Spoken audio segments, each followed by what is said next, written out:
Disclaimer: the views, opinions, and insinuations made by the host or guests do not reflect those of the show, the management, and the network. Viewer discretion is advised.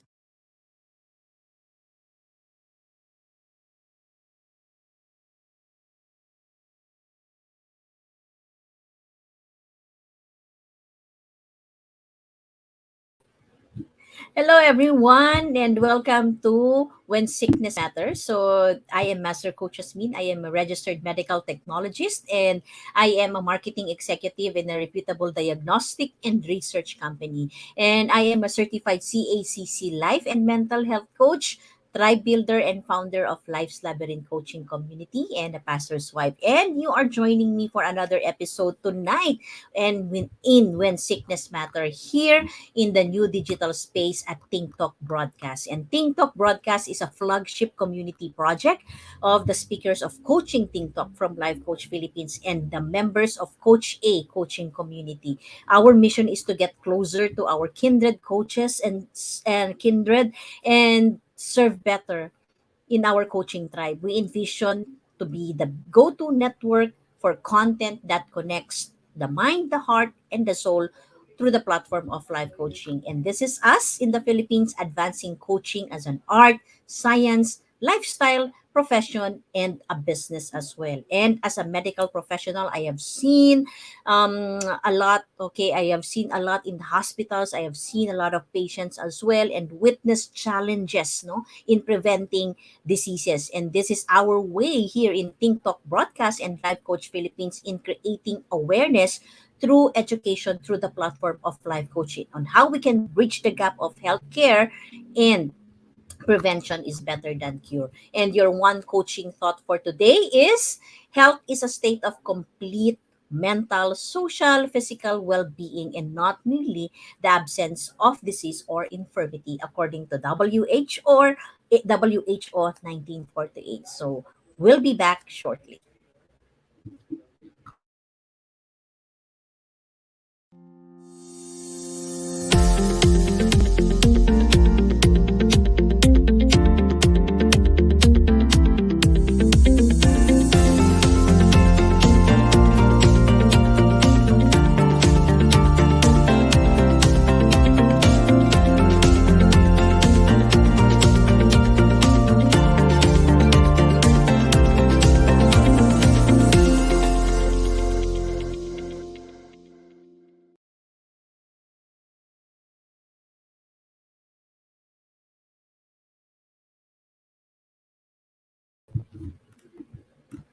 And welcome back. Today is the 12th of June and happy Independence Day in the year of 2022. And I am broadcasting beyond borders of San Mateo Rizal, the first class municipality in the province of Rizal. And you are joining me for When Sickness Matters. This program is created to all the individuals out there who are ready to take action towards healing and prevention from diseases that may come to you and to your family. And our coaching conversation is all about prevention is better than cure. Every week you will be meeting medical doctors and we will ask them on how they can break the bias on the medical services they offer and how we can bridge the gap of healthcare and healing to the people. And my guest for tonight is from La Trinidad, Benguet. So medyo nasa malayong lugar po siya ngayon. Ano? He is a third-year surgery resident of the Cordillera Consortium General Surgery Training. He works with patients in three large hospitals in Baguio City and La Trinidad, Benguet. And our guest doctor grew up as a nerd, no? Very interesting. And he thought that he would add more hobbies into his life by going to the gym. And eventually, he got hooked up with mixed martial arts and dabbled in sprinting and lately bodybuilding. And his favorite mental question is, how can I make this possible? So let's welcome our very special guest tonight here in When Sickness Matter, no other than Dr. Elmer Patrick Mariano. Good evening, everyone. Hello, Doc. Good evening. Good So evening you po. have a very interesting profile, you know. So it's Thank seldom you. that we get to know and see doctor who is into a lot of hobbies, no? So nasa mixed martial arts, bodybuilding, no? So magandang mapapag-usapan natin ngayong gabi na to. So tell us Opo. what you do, Doc, no? So you can greet the people, you can greet your friends, the people in the hospitals, sa tatlong hospitals mo, no? So you can greet them and tell us what you do, no? As a surgery resident. President. Yes, good evening, po. Good evening, everyone. I'm Patrick Mariano. You can just call me Doc Patrick. I I work as a surgery resident for a number of hospitals here in Baguio City and as well as La Trinidad, Benguet. So, being a surgeon or being a surgery resident, you meet a lot of surgery patients, those for surgery or um, those who have problems that may be helped by surgery. Or sometimes when they refer to us, sometimes we also ask them not to undergo surgery if surgery isn't needed. What else do I do? On the side, I also maintain a Facebook page. I haven't been very active. I haven't been updating it because of my work schedule. On the side, I also go to the gym as my hobby. It's a way of de-stressing from all the activities that we must do within the workplace. So, yeah. Yes, no? So you are doing a lot of things ano at naisisingit pa rin ni Doc ano. And surgery is something that is not as simple no na pwedeng piliin as a specialization no ng mga um medical doctors, but you've chosen surgery, Doc. So what is it in the surgery that made you choose this one as something that you would like to specialize? I've I've actually personally trained to become an internist when I was in med school. I was always in front of the class during internal medicine subjects.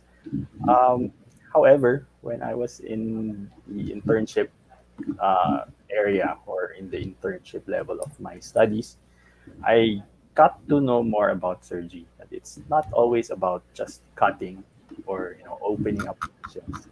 It's a very complex way of taking care of patients where you need to know a bit of internal medicine or those the geek side of medicine, but you also have to know the nitty gritty of doing things with your hands.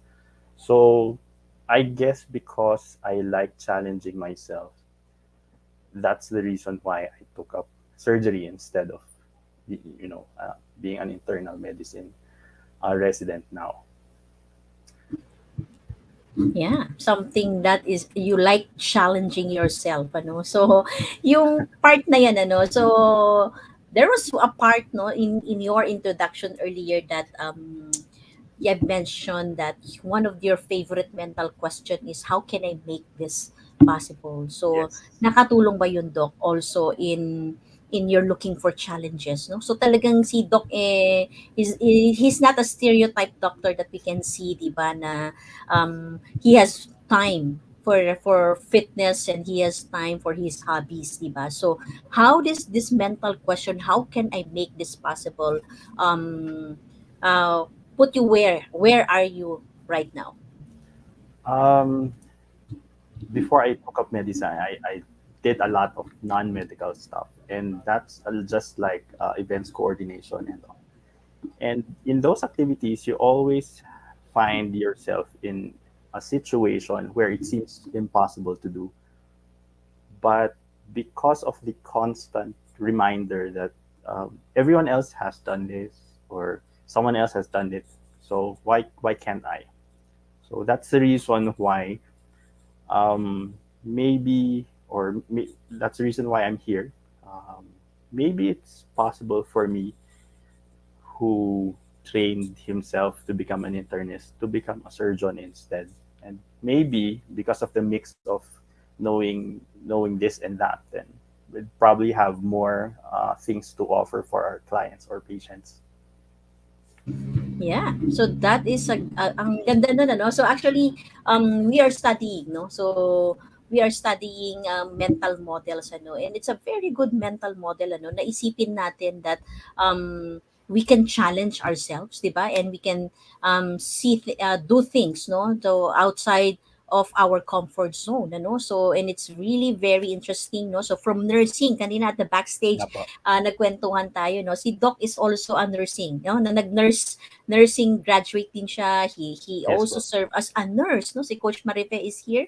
So nag-nursing din siya, and then in the medical school, so nag internist, no. So you've also take a look into that, and then now you've landed into surgery, no. So that Surgery. is something that um makikita natin, ano, na yung mental question that how can I make this possible?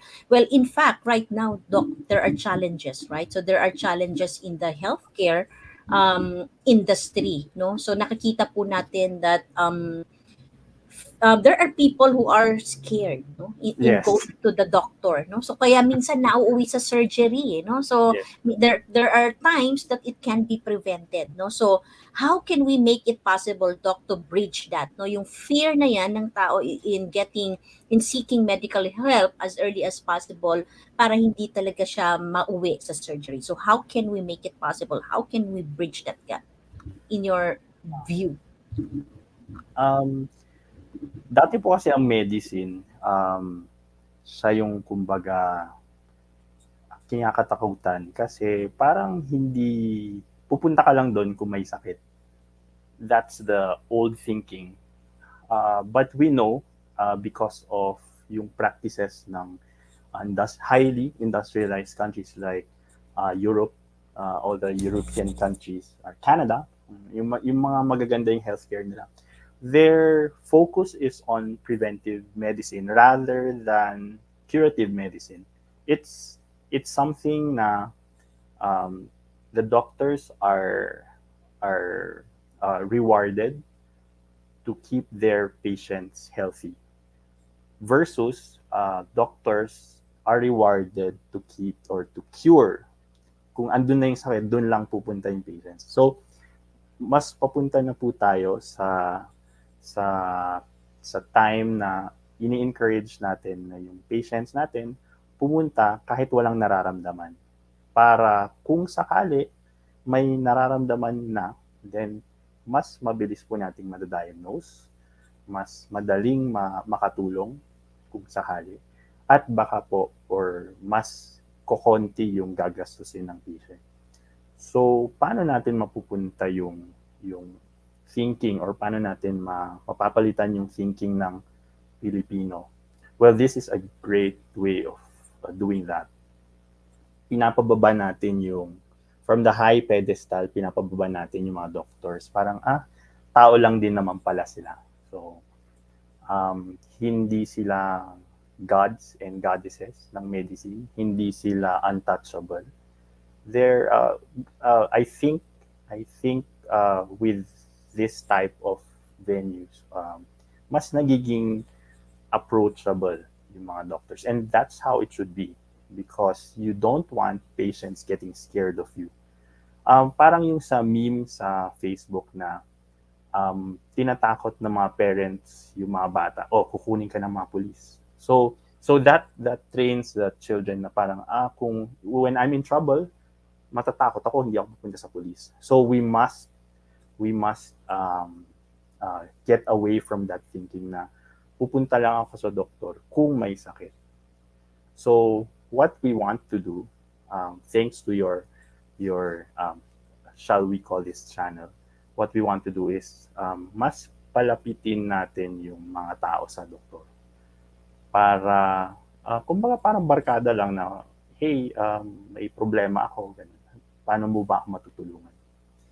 Hindi yung tipong konti na lang ang magagawa mo, parang tapos dun lang sila makakapunta sa doctors. So I think one of the many ways that we can address that problem is by doing this. Wow. Thank you, Doc, for being able to grasp that part, so to bring the doctors near to the people, So Yes. tama ka doon, So because oftentimes nagagamit din kasi talaga yung mga doktor as panakot sa mga bata, no? At 'di ba na Tutusukin ka dyan.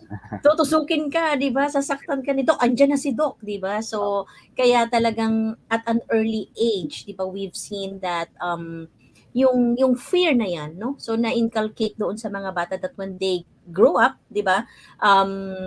Talagang natatakot na rin sila sa doktor. And few weeks ago, I've interviewed other doctors as well, di ba? At isa sa mga lumabas din na fear ng tao is about finances, no? Yes. Pero yun nga I believe that the government is also doing something already, di ba? In Yes. in in the healthcare. Tama ba, Doc? So can we Yes. enlighten the people right now? Kung yung takot naman nila, no? So sabi nga ni Coach Weiser dito, no, your friend, sabi niya, tao din ng mga doktor. And that is the very objective of this show, is to really ilapit po yung mga tao sa mga doktor, that they see that they are also humans, no? So may personal na buhay din sila, and they do this stuff, no? Later pag-usapan natin yung ginagawa mo sa fitness, So another thing, Doc, no? So yung part ng fear na pera, no? Magagastusan sila. So how can we what can you tell to the viewers right now na not to really be scared about the finances or the mga gagastusin? The- Well, there are a lot of things that this government has done. Also, done by previous governments. Hindi ko na i-mention kasi baka may mas light based on their political colors. But our government has slowly tried to make healthcare affordable. How? By creating a more powerful PhilHealth coverage. It's not a perfect system kasi based ang reimbursement or payment of PhilHealth is based on cases. So it means na some cases would not be equal to the amount that you get when you're diagnosed of case number one versus case number two. So the amount of money or yung makukuha na pera ng isang patient would be based on kung anong sakit niya or condition or procedure na nagawa. So, mas complicated na surgery, mas madami or mas malaki makukuha ng patient as PhilHealth benefit. Mas simple na surgery, then mas konti din yung ibabawas sa bill ng patient. So, yung PhilHealth, you can either be sponsored by the government, you can also pay as your own, or you can have like a co-payment with your employer if the employer is paying for your PhilHealth, which it's mandatory by law. Another thing, so that's for PhilHealth. There is this huge funding called Malasakit Program. Malasakit Program is in an institutionalized na program of the government which pays for very expensive medications, treatment, implants, everything that the patient should need. That's where the patient could apply for help. So hindi ko naman sinasabi na lahat like totally walang na-turn down na patient. Of course, that money comes from a lot of things, just like yung sin taxes or yung tobacco tax, I think, and bunch of other taxes. So, how that goes? How does that go? The patient, yung pasyente pupunta sa Malasakit Center, mag-a-apply, i-verify ng social services ng hospital, and then titignan kung paano matutulungan yung mga pasyente. And besides that, meron din tayong mga arm ng government, just like DSWD, mga ganun po. There are also local politicians who grant donations or grant money to patients who are in need. So marami pong paraan ngayon. Mas marami pong paraan ngayon kesa po yung dati po. So when I was rotating sa Kabanatuan, marami pong pasyente na nagpupunta very late na or yung tipong very the worst stage in their condition na dun lang sila pumupunta. And tatanong mo kung bakit. It's because hindi nila alam na meron palang PhilHealth.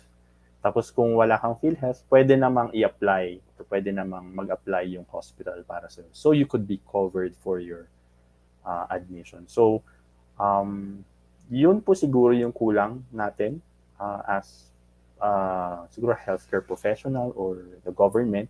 Siguro mas pag-iigtingin natin yung um, pag hindi ako marunong mag-Tagalog masyado.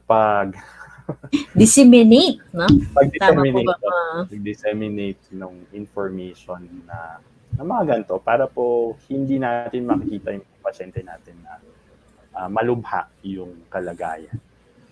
Yeah. So that's a good point, Doc, ano? So that there are PhilHealth. Na-mention ni Doc kanina, there are PhilHealth, may malasakit program, and politicians, no? So humihingi yan ng certain they are given a certain budget, and they allot budget as well sa healthcare. So pwede po tayong humingi sa ating mga congressman, sa ating mga mayor, no? So yeah, so I've heard it, naririnig ko na meron, ano, pero magandang point yung sinabi mo, Doc, that we need to really disseminate this information, because there was one time that we had a patient, I have a friend, no, na may into yon yung as a service patient, no, but we don't know where to get help. Hindi namin alam kung papaano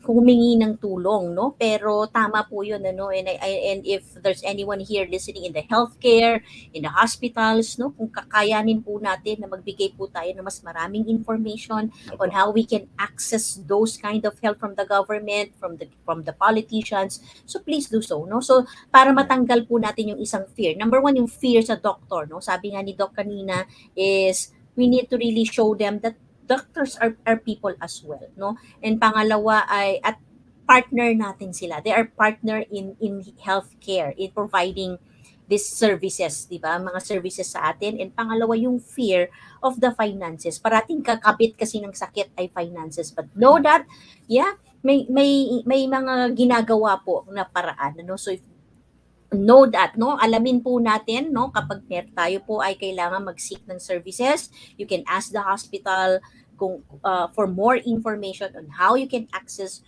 those kind of help that is being provided by the government. Ayan, may tanong po tayo, Doc, dito, no, si from Randy, I don't know if you know him, from Randy Samonte, no, sabi niya dito, with the demands of a resident doctor, sabi niya dito, how do you manage all those hobbies without getting burned out? Ayan, papunta tayo ngayon dun sa hobbies ni Doc, ano. So kanina, if this is your first time to join, ano, kung kakapasok nyo lang po, si Doc is actually into hobbies, no. So may mga hobbies po siya. He loves going to the gym, no. So he loves mixed martial arts at gusto niya yung, and lately into bodybuilding. At yan na nga, no, papunta na tayo dyan sa tanong na yan, napansin na ni Randy, no. So paano niyo po na ma-manage yung oras na yun, despite the fact that you are a resident right now, third year resident, no, and as eventually you're going to become a surgeon, ano. So paano po na natin na ma-manage? Sabi niyo nga sa akin din kahapon, di ba, you're coming from a 36 hours duty. So paano po natin yan nagagawa lahat? Depende din po kasi sa program. So there are training programs that give you more time to do whatever you want. And I guess I'm blessed enough na dito ako napunta sa surgery training ko ngayon. So in most cases, kung surgery resident ka, you wouldn't really see me doing this. Pero because of my current training program, then I have more time to do what I need, or what have more life outside the workplace. So that's one. So depende sa training program. Baka ma-misinterpret ng mga tao na lahat ng surgery training programs ganito yung lifestyle ng doctors nila. Hindi po lahat. And another thing is, depende din po sa pananaw mo sa buhay. Ako kasi, naging part na ng buhay ko yung fitness. So, it means na it's as natural as breathing para sa akin. Hindi siya separate sa akin. So, whether I'm in the gym or not, there's fitness pa din yung nasa utak ko. Kumbaga, I take the stairs instead of the elevator when I can, mga ganun.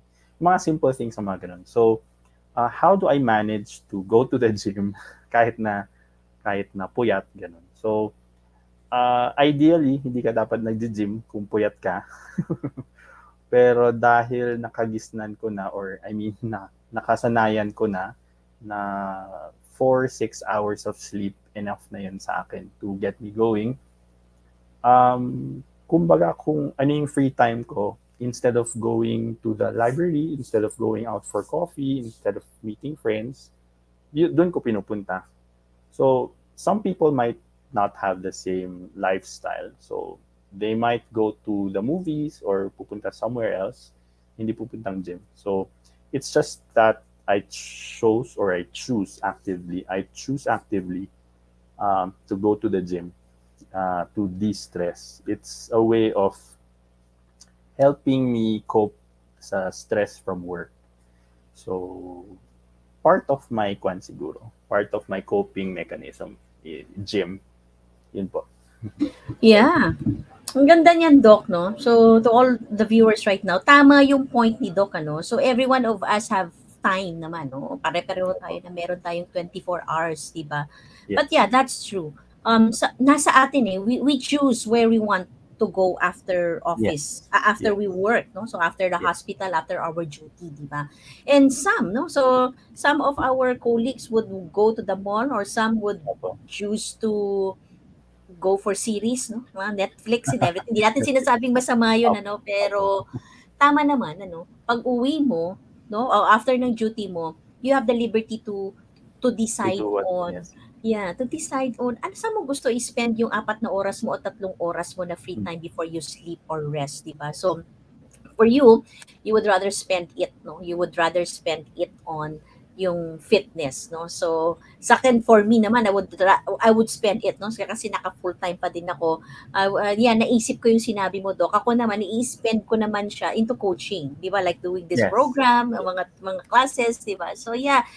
So, totoo yun, ano? So, Randy, yung sagot ba ni Doc did it help you, di ba? So, we all have that free time, no? So, in our 24 hours, no, meron tayo sa in a week, no? So we will have that time na pipili tayo kung saan natin siya gustong i-spend. Yes. And I would like to go into that area, Doc, ano. So how can that, no, papaano natin yung ginagawa mo ngayon, you are into fitness, you are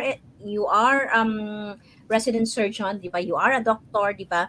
How can we educate the viewers right now na paano natin mas-spread yung awareness, no? I believe that fitness, kasama dyan yung proper nutrition, no? Kasama Opo. dyan yung, I believe, Rest. yung rest, no? Fasting and everything, ano? So, how can we educate the people right now na maidikit po natin yung fitness na yan into preventive medicine, into prevention? Opo. Before I answer that, para sa mga tao, there's something we call preventive medicine. And it's not a very popular term. Kasi ang alam lang natin is curative medicine. Kumbaga, kung may sakit, doctor, cure. Pero ngayon, ang gusto nating mangyari is, baka naman hindi na natin kailangan magpa-doktor ng taon-taon, buwan-buwan, linggo-linggo, dahil lang may nararamdaman tayo. So, a lot of problems that we meet in the hospital, or a lot of patients complain of problems that can be prevented. So, ano yung mga yon? So, yun yung mga lifestyle-related problems like diabetes, high blood pressure, kidney problems, mga ganun.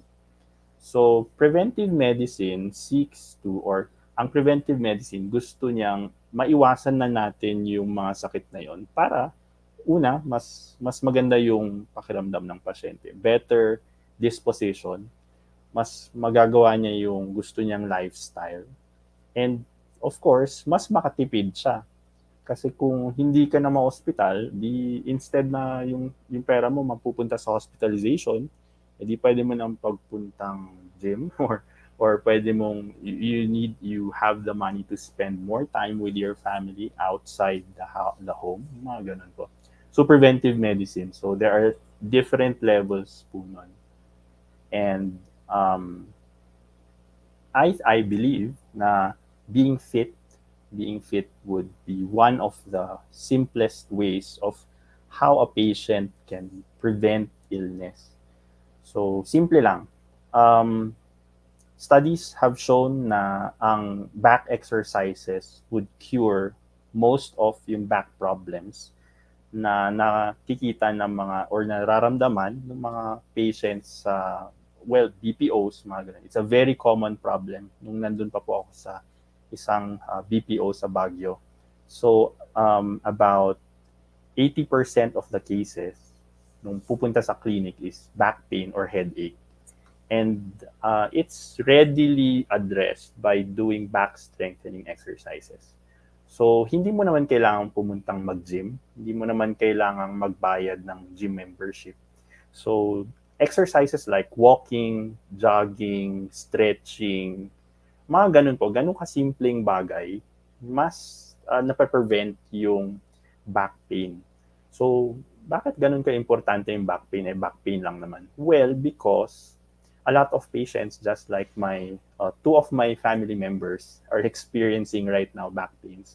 And they are scheduled for 6 sessions of physical therapy. So, ang usual nun is 6 sessions muna ng physical therapy. How much does one session cost? Average 300 to 400 pesos. So, 400 pesos times 6, magkakano na yon. Tapos 3 pa sila.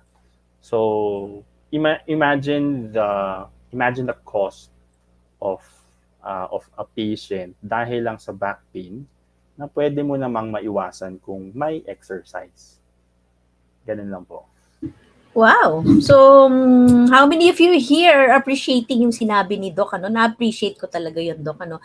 Imagine yung back pain that can be prevented. Ano? So, tama. Ano? So, back exercise, back pain, we can do some exercises para To prevent. to prevent it. No? So, if we focus more on the preventive aspect, no, ng ng ng ng life natin, ano, so we will be, gusto ko yun, kanina ko pa naririnig yung Doc, no, so hindi siya lalala at makakatipid ka pa, Mas di ba? makakatipid po. Oo, kasi imagine 2-4 at 3 sila, di ba? Kung 400 per session times 6, so that's 2-4 times 3. Mamumulubi po ako doon. Oo, di ba? So malaki-laki ring gastos yun. And kanina naisip ko before mo sinabi yan is magdudwell sila sa gamot, no? So sa pain reliever. So which can also eventually harm yung kidneys nila, di ba? Yes. So Yes. wherein Taken pwede natin properly. siyang true, di ba? Wherein we can already have managed it, no? Or prevented it kung nag-exercise tayo, no? And sabi mo nga, you don't have to really be in the gym as well. Marami na ring available naman sa online that you can follow, di ba? Or do some stretchings, no? Malaking tulong yun. And yun nga, no? So, para sa may back pain right now, baka kailangan po natin ng stretchings, di ba? Kasi malaking bagay din yun, Doc, ano, yung stretching. That's a very good example, Doc, no? So, ano pa, Doc? Ano pa yung pwede natin na i-share sa kanila? For the back pain, no? So, ano pa po yung pwede natin? Diet. Diet is very simple din. Very simple actually. Sasabihin nila pag sinabi mo sa isang patient, diet, ang nasa isip niya na maraming bawal. So that's the old way of thinking about diet, because for me personally, diet is something na magiging lifestyle mo. Hindi lang pang 2 weeks, hindi lang pang 1 month, mga ganun. So currently, I'm preparing for small competition. So yung diet ng isang bodybuilder, ibang-iba sa diet ng patient or common na tao. So what is diet? So, para sa akin, you just have to choose what is available na information sa'yo. try to talk to your doctor kung healthy ba yun. But in general, everything in moderation. Ganun lang po kasimple. You don't eat junk food every day. Don't drink sodas every day. You drink a lot of water. Try to stay away from fatty or fried foods. Yung mga ganon. So, ano yung rule ko?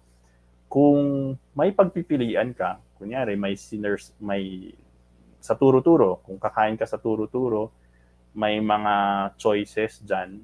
Maraming fried, may boiled, may steamed, mga ganun. So, you go towards boiled or steamed. Wag mo munang puntahan yung medyo fried.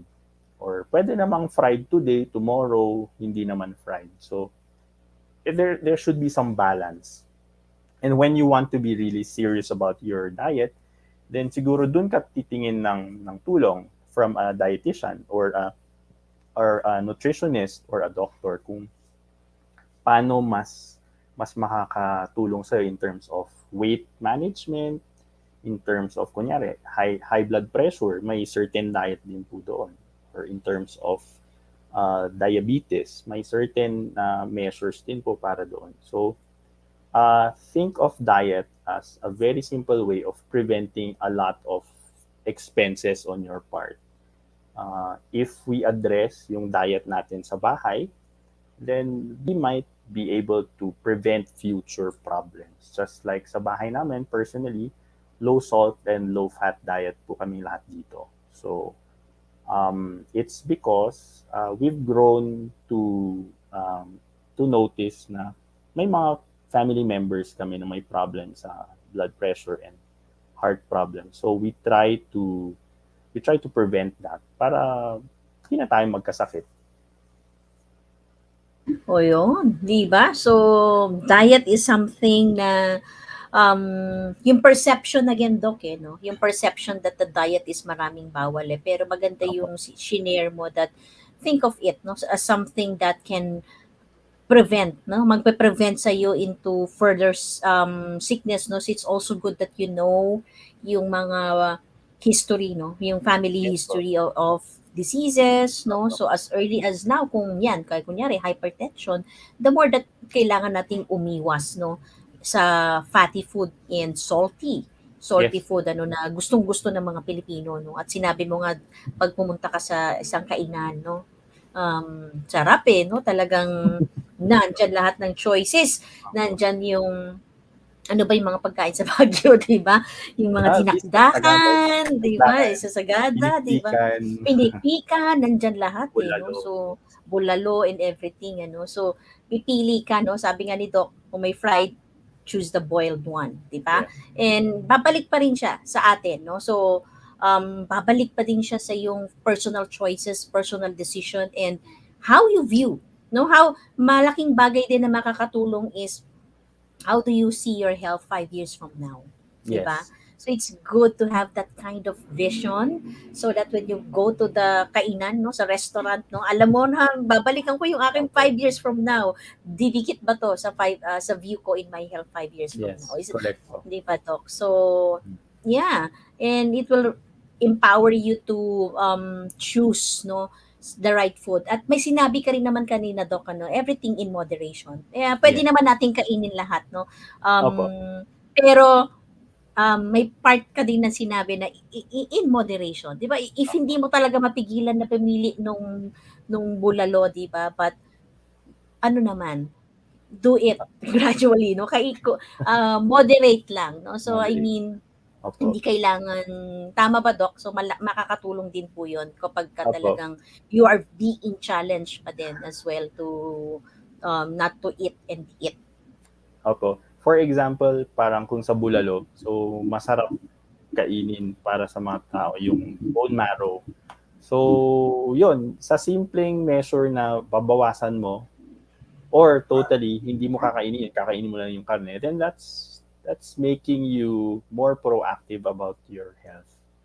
So, hindi dapat naman very restrictive ang diet para sa tao para ma-enjoy mo naman yung buhay mo. Hindi yung tipong everyday puro boiled. Kasi magsasawa ka din po. And pag makakita ka ng masarap na pagkain yung katabi mo, parang parang ayaw mo nang mabuhay kung ganun. So, you just have to enjoy life once in a while, but also think forward na kung gagawin ko ba ito ngayon or kakainin ko ngayon, eh, ilang kilometro yung lalakarin ko para ma-burn yung calories. Parang ganun po. Yeah. So, dalawa na yung nasasabi ni Doc, no? Kanina, exercise, no? And he gave an example, no, sa back, para sa back pain. Pangalawa is diet. Opo. Ano yung pangatlo, Doc? Um, hmm. Well, sa akin pala, in terms of diet, we've seen na maraming nag-intermittent fasting. Tama po. Yeah. Intermittent fasting. And a lot of patients have asked me, is intermittent fasting safe or is it effective? So, let's go to the studies. So, kung may question kayo about sa health, you don't go to Facebook para i-check yung nasa Facebook, mag-search sa Facebook. You go search sa like Medscape or other reputable sources for information. And then i-check nyo kung maraming studies that would discuss your choice of topic, just like intermittent fasting. So, yun yung ginawa ko kanina. Sinek ko lang kung ano ba yung data that would support or negate intermittent fasting. So, we've found out na intermittent fasting may work for some people. So, marami pong mga studies na na ang topic is intermittent fasting. For those who don't know intermittent fasting, siya yung hindi ka kakain for a certain amount of period of time. Tapos, may time limit ka din kakain. Tapos, magfa-fasting ka ulit. So, usually 8 hours lang yung time frame na kakain and then the rest of the 16 hours hindi kakain. So, in short, intermittent fasting may work for some people and for some people, it might not work for them. So, hindi po pare-parehas ang tao. So, my diet may not work for you because of your lifestyle, your budget, mga ganun. Pero ang very important na malaman natin is fasting is not for everyone. You shouldn't fast when you're pregnant or breastfeeding. You should not fast when you have diabetes or sugar problems or other problems na like eating disorder. Hindi ka dapat nagfa-fasting pag may anorexia or bulimia or any eating disorder na alam po natin. So, mga ganun po. Yeah. So, consult your doctor pa din on that Yes. area. Not everything that you read will be beneficial. Oo, di ba? Not everything you read in the Facebook o kaya sinabi ng kapitbahay mo, ay, try ko rin nga yan. Di ba? Minsan, kumukopya tayo sa kapitbahay natin, ay, may ano siya, may high blood din siya, kopyahin ko yung ginagawa ng kapitbahay ko. So, you also need to consult your doctor. No? Yes, fasting truly has its medicinal benefit, di ba? So, sa, Yes. sa medicine, meron din siya, but not all will be, not fasting is not for all, no? So, kagaya Yes. yung mga sinabi ni Doc na condition kanina, if you're diabetic, di ba? If you're pregnant, no? So, there are other ways that your doctor can be able to help you on that part of fasting. So, tatlong bagay, no? So, for us to be able to prevent diseases, no? So, yung ating exercise, yung ating diet, and the fasting, no? So, gusto ko lang pong basahin ulit yung tanong ni, before we go on um, fasting, no? So, yung ating pang third doc, no? So, gusto ko lang pong basahin yung ating tanong ni Randy, no? So, one notion of patient is pinagpeperahan lang sila ng mga doctors or other medical professionals. So this kind of thinking also prevents them from seeking consult and checkup. So how can you change this mindset and encourage them to seek medical professional help if and when they feel not okay? Thanks po. Yeah. Thank you, Randy. Thank you. Thank you, Sir Randy, for that wonderful question. So, it's a reality na a lot of doctors are not trusted right now. The medical profession is not really that trustable for some people or trustworthy for some people because of number one yung vaccine scandal and lately yung COVID and yung mga clashing of ideas and they think a lot of people think and I don't blame them na pinagkakaperahan lang yung mga patients. Um, we cannot really address that na for all of the people. So this is what we do. We try to give free medical advice, just like what we're doing right now. So may mga sa TikTok, ang dami na ding doctors na nagti-TikTok. Hindi lang puro sayaw, meron ding informative na format sa TikTok. So those are some of a lot of ways that yun nga, papababain mo yung doctors from high heavens, gagawin mong mas approachable. And I guess the way we talk to our patients, ganun din po. So mas makakatulong po na mas mag-encourage para sa mga tao na mag-seek ng medical attention kung meron. And of course, we try, kung kahit hindi tayo doctors, then we can also help our friends and families by telling them na if you have a problem, you can always seek help online. Meron ding government clinics, meron ding private clinics. So kung worried kayo na pagkakaperahan kayo ng private doctor, then go to a government clinic. Definitely hindi yan per person na nakitaan, because government employees are paid by the number of hours they render. Hindi siya by number of patients they serve. So kahit 1,000,000 na pasyente yung tignan po nila, same pa din po yung makukuha nila na monthly na sweldo. So we just have to change our own mindset na health is something that we can control. So if we let yung sakit natin dictate what we will do, then that would be your loss. So give and take po. Yun. We cannot really control what other people would think. What we can control is, I guess, how we treat our patients, or how we help other patients or friends or relatives go to seek help, proper help that they need. Yeah, that's a good point, Doc. So, creating awareness, through education, and there are things that we do right now, Maganda yung mga example ni Doc na may mga, napansin ko nga yun, Doc, that there are doctors as well na doing TikTok already, Tapos yung mga 1 minute lang, 1 minuter lang na they educate, no, they talk about certain disease or certain situation, medical situation, and then mga prevention tips, so mga home care remedy, diba? So in that way, you are able to create awareness and education to the people na Yes. more than money, so totoo naman and it's also I think every profession naman they charge, Doc, no? Opo. So, nagpa-charge naman. Kahit hindi po doktor, ay Kumakain din po kami. nagcha-charge. Oo, yun nga. Tsaka Kumakain din number po one, kami ng di ba? kanin. Kumakain din po kayo, di ba? And you also have a family to Opo. di ba, na i-provide, di ba? And of course, you also studied, no? At napakahabang pag-aaral ng medisina, di ba? At Opo. you invested on that learning as well, di ba? So, and every professional charge as well, and in the same way that the doctors charge as well, and minsan nagiging mahal lang, because there are a lot of things that incorporated into that into medical, Opo. di ba, kasi nga syempre may gamot, may mga procedures and everything, di ba, but maganda yung sinabi ni Doctor na pwede nating ibaba, pwede nating maipaliwanag ito to change the mindset of the people, is to be able to educate them, creating awareness through education. And yun po, that is the very objective of this program, to really, para marinig din po natin, yung mga doctors, not only that when you go to the clinic, you hear them, tapos,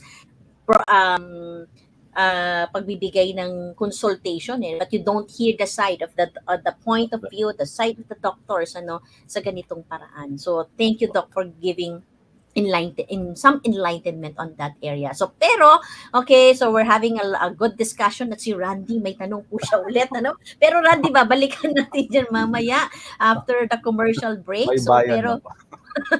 mamaya, Randy, babalikan natin yung tanong mo, pero meron akong hanging question sa iyo, Doc, So Yes, you can answer this one after the break. 'di ba? So as a surgeon, 'di ba? Konting panahon na lang doc, no?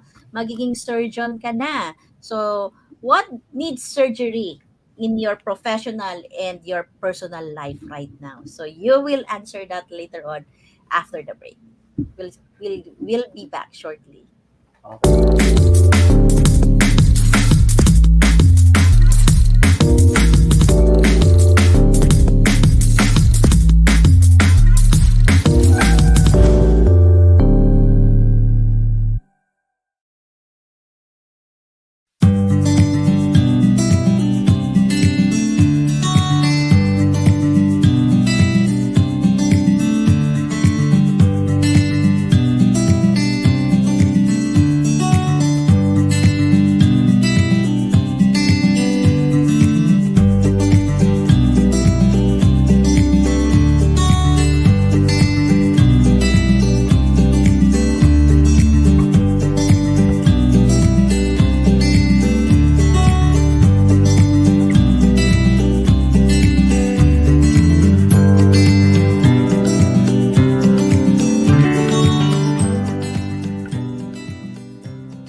As a business owner, are you overwhelmed by the need to post beautiful, engaging content every single day?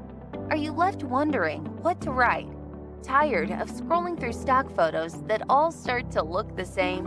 Confused by complicated graphic design programs? Rise Up Creatives is here to help. Each month, we give you everything you need to create 31 days of social media content in just 5 minutes a day. Customizable captions, curated lifestyle photos, a drag and drop graphic design tool, and the ability to post directly to your social media accounts. No one else empowers you with these 4 resources all in one place. Each month, we help you plan your social media calendar by providing you with 31 image themes and customizable captions so you can quickly and easily create engaging content and grow your following. Simply select the image that works best for your feed or story. Then, copy the caption and customize it to fit your audience. 5 minutes a day. It's that quick. Plus, you'll absolutely love our drag and drop graphic design tool. Start from scratch or choose one of our beautiful templates to fit your unique brand. When you're ready to export your design, you can download, email, or post directly to your social media accounts. Here's the truth. Our world needs what you have to offer. Don't let technology or procrastination hold you back. Rise Up Creatives is more than an online resource. We're a community helping you overcome your biggest barriers to reach your greatest goals. We're here to help you rise up and be creative.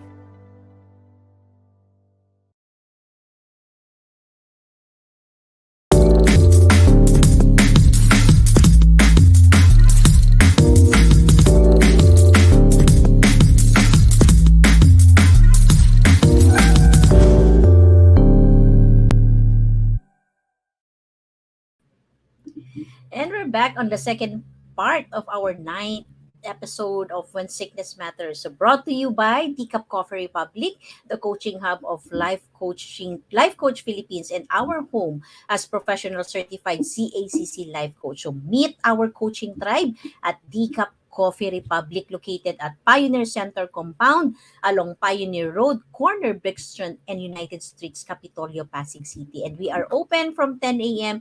to 10 p.m. Saturday to Thursday. So our coaching hub is also an event place and venue of choice for an intimate gathering. Connect with Coach Rosel right now at 0917-586-1661 for inquiry and reservation. And starting last June 1, we have a face-to-face daily event. It is back at Teacup Coffee Republic. And we invite you to join us every day there. So every Sunday we have uh, com- comfy Sundays for life with Coach Sean. And every Monday we have Nurturing Monday, walk along with Coach Tin Di Hoya.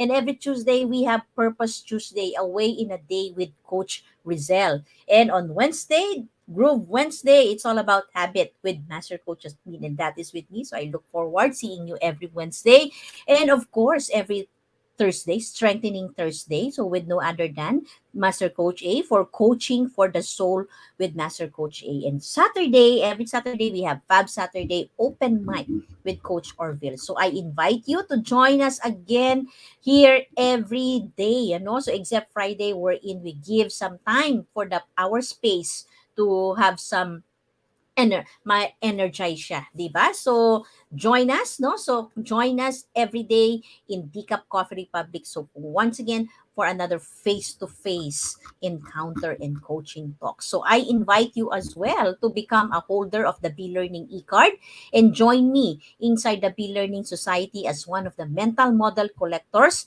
And when you join the Be Learning Society, you enjoy a food and beverage discount from Decaf Coffee Republic and full access pass to the monthly Mental Model Masterclass by Master Coach A. This is exclusive to all the Be Learning Society members. Plus, you get the benefit, no, of having a 90 minutes free coaching session from the senior coaches from Live Coach Philippines if you avail the Be Learning e-card. And of course, save the date on June 26th, that is a Sunday at 7:30 p.m. via Zoom for Knowledge Mining Mental Model Masterclass and learn how to navigate through the platinum age of knowledge for growth and profit. So you will also discover here how to productively mine for knowledge by mastering two powerful skills. If you want to learn that two powerful skills, register now. And may bonus pang kasama ito. So this Mental Model Masterclass will feature research hacks that will truly benefit both lifelong learners and the students of today. So register now at 0917-586-1661. And not only that, TikTok broadcast is powered by Rise Up Creatives Worldwide, your social commerce turnkey solution provider in the new digital landscape. So visit www.riseupcreatives.com to learn the benefits of a lifetime members like me, which includes the ability to create valuable and engaging social media content with original lifestyle photos in just 5 minutes. So rise up now and be creative. Ayan. So let's call on back our guest for tonight. Very exciting yung conversation natin, ano? And para sagutin ni Doc yung ating hanging question sa kanya, 'di ba? So welcome back, Doc Elmer Patrick, 'di ba? So yung tanong natin kanina, no. So what surgery? Okay? Is there any surgery, no, na nangangailangan sa iyong professional life and personal life as well?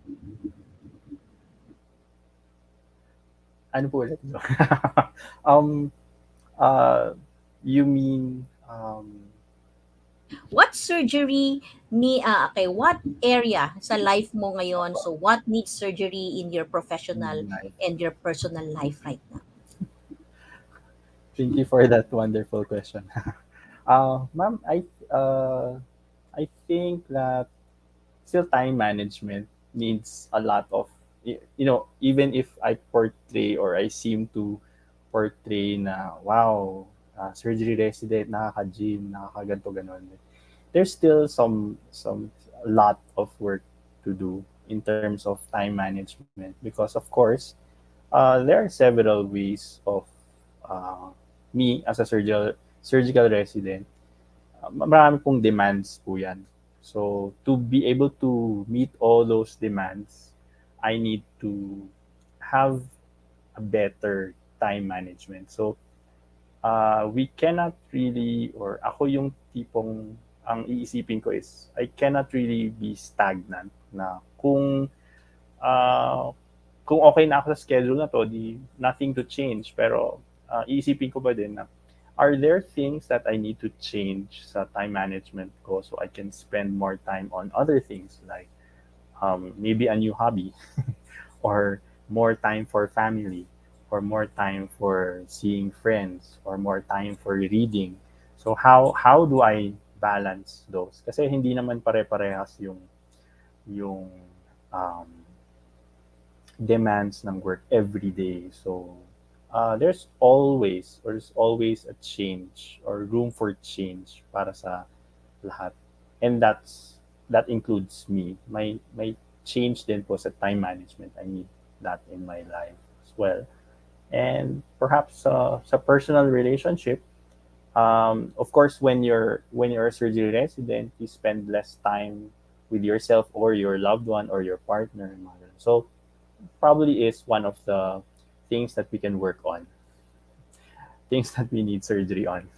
Yeah, nice. No, thank you, Doc, for sharing that and for being vulnerable in sharing that because yun yung reality, ano. So, to all the people who are watching that, 'di ba, hindi man siya physical surgery, 'di ba? Pero sa area ng life, no, ng every professional, we also need those, we also need some attention on that area. So kagaya na na-mention ni Doc, ano, so time management. So despite of all the things that you do, no, so you still wanted to really have more time, no, so to do other things, other hobbies, no, because sabi mo nga, 'di ba, and babalik din kasi to, 'di ba, Doc, sa iyong how you view life, 'di ba, that life is a life of possibilities, right? And if we Yes. have more time, if we have more free time, 'di ba, mas madami tayong magagawa, mas marami tayong mag-explore, 'di ba?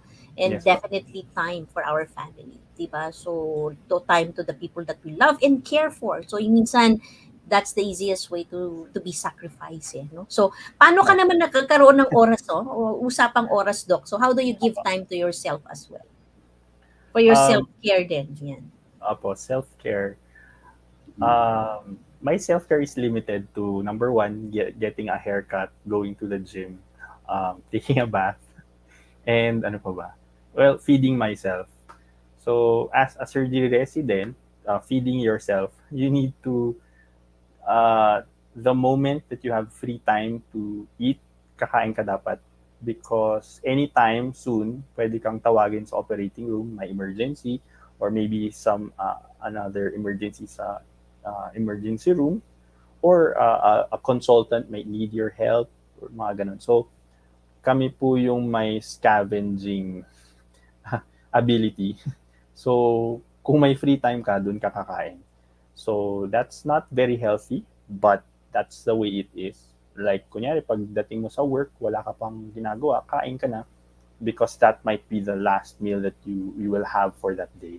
And that happens a lot of times na yung breakfast mo, yun na yung una at last na kain mo na kasi tuloy-tuloy na yung trabaho after nun. How do I make time for myself? It's, I think, mm, when you have a system, by 7 p.m., ganito yung gagawin mo. By 8 p.m., ganito na yung ginagawa mo. So, when you have your own system of doing things, then you don't really have to think about what to do next. So, a lot of people would spend time thinking about what to do. Pero kung naplano mo na yung oras mo the day before, so I try to do that.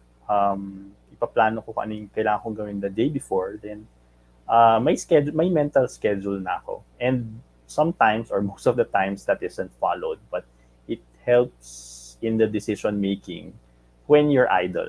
So, kung wala ka nang ginagawa, maalala mo, okay, at this time dapat ito yung ginagawa ko. So, that's how I guess personal care comes in sa akin. So, it's in those small minutes or hours or short periods of time na wala kang ginagawa. So that's the time that you take care of whatever needs to be taken care of.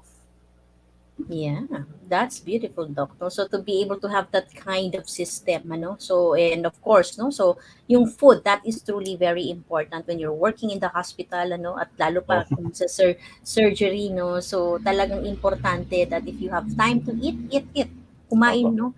And yung tamang pagkain din as you mentioned earlier, 'di ba? So and that is something that is a good way for you to be able to take care of yourself, no? And Doc, ano pang pangarap natin, no? So I know that you are a young doctor, no? So ano pa yung unstoppable dream natin? Unstoppable dream.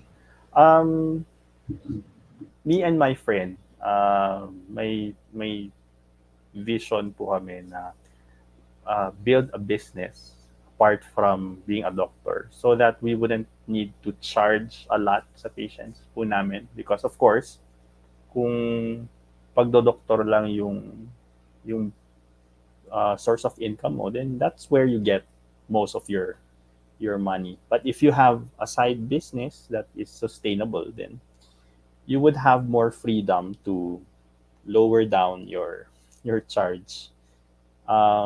That's of course a very idealistic way of looking at things, and it may or may not be possible right now, but that's the general goal.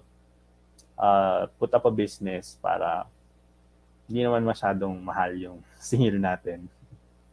Yeah, so in that way, ano yung tanong ni Randy kanina, 'di ba? So in that way you are also helping the people, 'di ba? So kung Yeah, ganito yung regular charge, 'di ba? So you can do some, you may can lower it. 10%. Oh, may 10% discount, no? Kasi may negosyo naman, ano? So, and that is something that is good, ano? So, again, it breaks the norm again, ano? So, pwedeng magnegosyo, no? So, something to look forward in the next few years, no? So, ang unstoppable dream ni Doc is to really have a business and eventually lower down the cost ng consultation so that he can help more and more people. Siguro sagutin natin, may dalawang tanong kasi si Randy dito, Dok. Nakababasa mo ba? So, anong gusto Opo. mong sagutin dyan? So, can I give you the liberty to answer one of his question? One. Sige, I'll probably, well, if we have time, we can answer two. I'll probably answer yung second na question. So he asks, uh, why do pharmaceutical companies release supplements pero naka-label naman doon no approved therapeutic claims? That's a very valid question. Very common. Parang nakakalito nga. Bakit ka magbibigay ng product na ibebenta mo pero may parang may disclaimer na parang walang silbi, parang how do you think of that? Well, supplements are supplements. They are called supplements because they only supplement. They're supposed to give the body whatever is needed na kulang. So kung walang kulang, then nothing to supplement. The wrong thing about supplements though is ginagamit ng mga business people and even medical professionals, well, because of their entrepreneurial skills, ginagamit nilang parang gamot, kumbaga. So, when do supplements or when are supplements considered treatment? So, kunyari, vitamin C. Vitamin C is a supplement. It's a supplement when you lack vitamin C. Hindi ka nakakakain ng vitamin C rich foods, which is very rare. Kasi lahat naman, even junk food may vitamin C yan for preservative. So, the only reason na magiging gamot ang isang supplement is when there is deficiency. So, kung may vitamin C deficiency, then that's the time na magiging gamot yung vitamin C. But otherwise, kung nakakakain ka naman, kung yung diet mo naman may vitamin C, then you don't really need supplements. And that's the sad part din na this is something na hindi alam ng tao. Na they think that when they drink supplements, the more that they drink supplements, the more na mas magiging healthy sila. But which is not really true all of at all times. Sometimes a healthy diet, a healthy balanced diet will suffice. Hindi mo kailangan ng supplements. There are certain situations nga lang, like when you're hospitalized or when you're sick, you probably would drink supplements, but everything else, any time, mukhang baka, or most of the time, you don't really need supplements. Another special thing about supplements is hindi siya well studied versus yung mga gamot na prescribed or kahit hindi mga prescribed. Like paracetamol. Paracetamol is an over-the-counter medicine. So kahit sino pwedeng bumili ng ganyan sa tindahan kahit walang prescription. Pero gamot ang paracetamol versus supplement. Ang lahat ng gamot, meron siyang 4 phases ng research or clinical trial. So naging controversial yung clinical trial sa Dengvaxia and sa COVID vaccines. All medications, all drugs have to go through stringent clinical trials. Hindi siya trial na tipong trial and error na kung hindi effective, edi withdraw sa market. Hindi po ganun ka simple lang.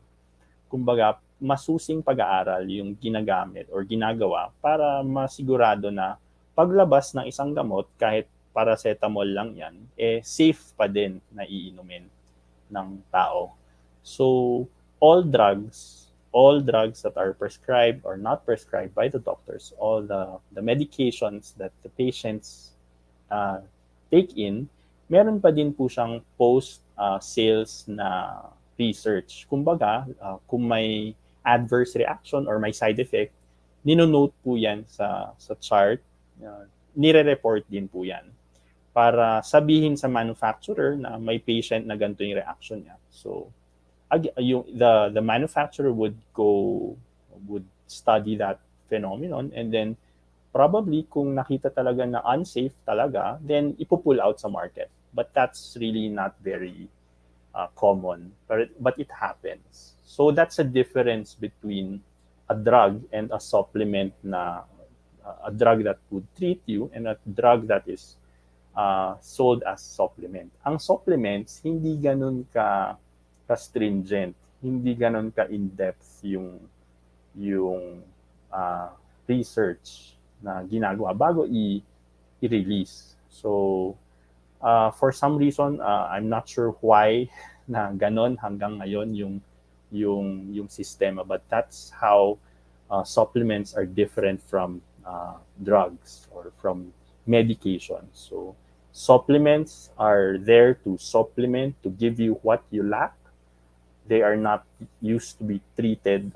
They're not used to treat conditions. Drugs or yung medications or medications before they even reach patients, they undergo stringent or a lot of processes before they can be released into the market. Ayun, yun yung reason kung bakit walang no therapeutic claim, because the government would like to remind lahat ng tao na hindi siya gamot para sa kahit anong sakit. So yun na yung bagong tagline na kailangan ilagay sa mga supplements na yun. Hindi na yung no therapeutic claims, because that's very vague. The Philippine government by FDA is it's mandatory for all the supplements to be labeled as hindi na nakakagamot or hindi siya gamot sa kahit anong uri ng sakit. So yun na yung bagong tagline, hindi na yung no therapeutic claims. So yun. Yeah, that's very well explained, So thank you, Doc, no? So that's why they are called supplement. They are not drugs. So they have to undergo clinical trials or anything Opo. else before they will become drugs, no? At sasabihin, meron silang therapeutic claim. So thank you for that. So thank you, Randy, no? So marami pang questions si Randy, but due to lack of time, no? So invite natin ulit si Doc siguro next time, para marami pa tayong mapag-usapan. So Doc, question for you is, what message would you like to give to the people? And also, you mentioned earlier that you have a Facebook page, so I also would like you to invite them, no, para mas madami, makilala ka pa nila at mas marami pa po silang matutunan from you. So your message to all our viewers right now, and invite them to your Facebook page. Okay. Well, thank you. First of all, thank you, Master Coach Hasmin, for inviting me. My friend, my elementary friend, Sir Koylan, was the one who reached out to link with you. So I'm very thankful for being given the space for this activity. Kwan yan, this is a very powerful way of reaching out to people who have no access to medical information. So sa very short time na to, I think marami naman po tayong matutulungan or natulungan na. My message, I think that all our decisions, all our life revolves around one thing, and that is our health. So if you are sick, you won't be able to do what you're supposed to do. You cannot take care of your family, you cannot work, you cannot go to vacations, you cannot earn to uh, earn for your dream house or your car or whatever. So everything is centered sa health. So that's why it's very important to treat health as something it, you have to take health seriously. You don't have to be serious about it. Kumbaga, hindi mo dapat pagka-seryosohan ang health. But just be reminded that all your decisions will impact your health. So if you decide to drink Coke every day, then you'd probably have kidney problems in the future. If you decide on eating healthily, then you'd be able to see your family grow, your children, you'd see them to school. So lahat po ng simple decisions in life, it will affect your health. So keep that in mind. the next time that you see the next time that you see food on the table, then you should keep in mind na food is also something that you eat because you need it, not because you're sad, not because you're tired, but it's because it's something that you need to fuel your body with. So, yeah, two messages pala yun.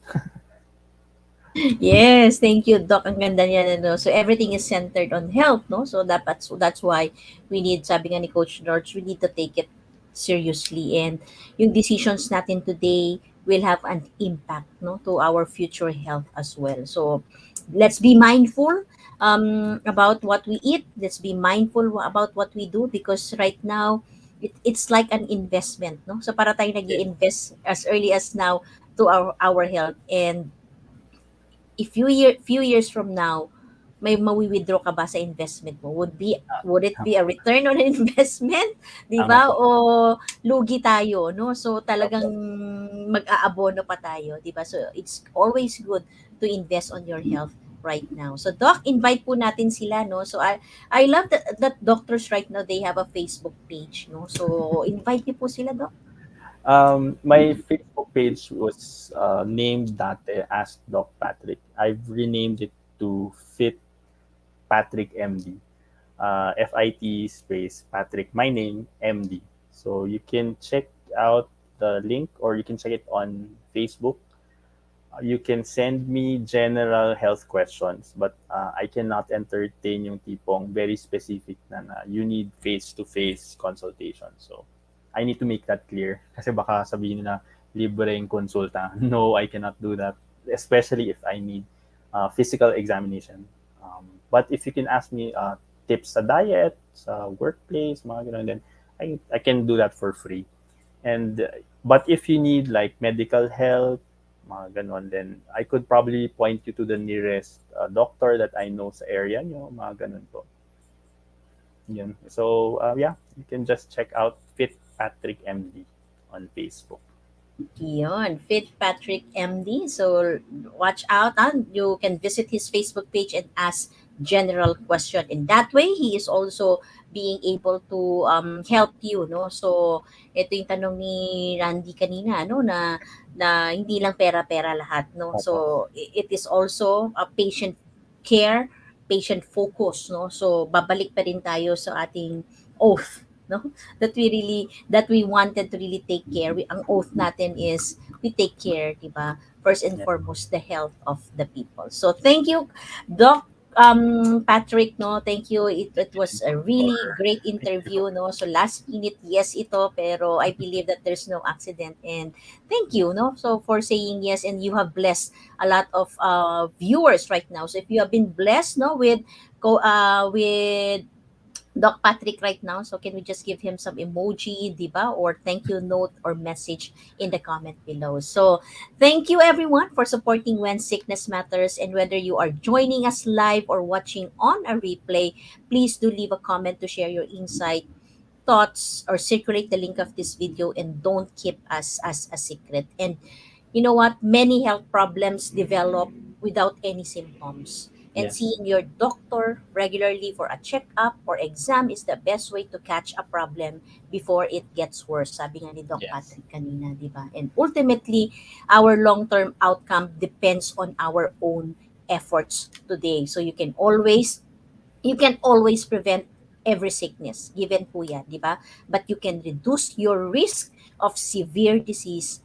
Okay? Pwede mong ma-reduce yung severity ng disease. So, always and always, see your doctor regularly. Okay? So, if you are interested as well to embark on a journey of becoming a professional certified life coach like me, Master Coach A offers co-actively co-create life coach certification program with CPD accreditation and 40 credit units. If you are in need of 40 credit units, maganda pong you take the co-actively co-create life coach certification program. Life coaching is a 21st century learning experience that is empowering all our professionals to enhance their skills in multiple domains and thereby increasing their relevance in an increasingly complex workplace and dynamic business environment. CACC course includes a 21 days web-based learning with lifetime access, 2 days live face-to-face for the first time once again after 2 years, coaching bootcamp with Master Coach A, and 3 days live virtual business bootcamp with senior coaching team. So the program package also comes with done for you coaching programs and many other bonuses. So connect with Coach Rosel right now through 0917-586-1661 to discover the opportunities that is waiting for you in this profession. So mark your calendar. June 18, that is a Saturday, next Saturday, and June 25, Saturday again, for the first face-to-face life coach certification program class at the function hall of Decaf Coffee Republic after the pandemic. So I invite you again to watch the other show as well hosted here at Think Talk Broadcast. Please follow, subscribe, and engage in our social media accounts at Think Talk TV on Twitter and Instagram, and Think Talk Broadcast on YouTube, and give us your review. So for partnership and collaboration as well, please connect with Coach Rosel at 0917-586-1661. So see you in the next episode of When Sickness Matters on June 19, Sunday at 8 p.m. live here at Think Talk Broadcast. So this is us in the Philippines, broadcasting beyond borders and advancing life coaching worldwide. So love bam boom, love bam boom, love bam boom. Coaches like us think and talk like this. Bye-bye. God bless.